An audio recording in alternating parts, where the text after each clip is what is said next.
Et on reste dans le domaine de la santé avec cette avancée majeure dans la recherche contre le cancer. On la doit à des scientifiques de l'UC Louvain. Ils ont découvert qu'un certain type d'oméga 3 pouvait jouer un rôle dans la destruction de cellules cancéreuses. Tous les détails, c'est avec Joachim Vesely, Vincent Hufti et Lucie Dennovel. Du sucre, beaucoup de sucre. Les cellules cancéreuses en ont besoin pour croître et se multiplier. Elles sont tellement gloutonnes qu'elles atteignent un taux d'acidité critique qui les met en danger.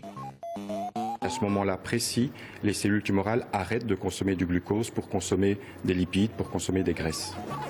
On a d'abord démontré que ces cellules des régions acides des tumeurs étaient très agressives, que c'était ces cellules-là qui allaient métastatiser, donc justifier la progression de la maladie. Et dans un deuxième temps, on s'est intéressé à pouvoir justement essayer de détruire ces cellules. Cette chercheuse cultive des cellules cancéreuses dans ces boîtes. Elle leur donne tout ce dont elles ont besoin pour croître, y compris une graisse très spécifique, un oméga 3 présent dans le poisson appelé le DHA. Après 2 semaines à ce régime, regardez comment la cellule cancéreuse évolue. Elle implose littéralement. Ces acides gras vont se révéler être toxiques une fois à l'intérieur de la cellule car ils vont être oxydés et induire des dommages et la mort de la cellule cancéreuse.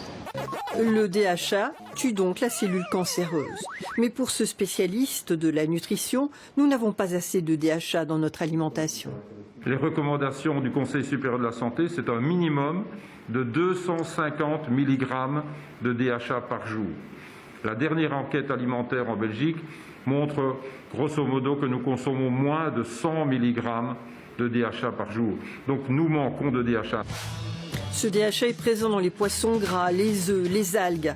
Pour ce chercheur, aucun doute, une partie de notre santé se trouve dans notre assiette.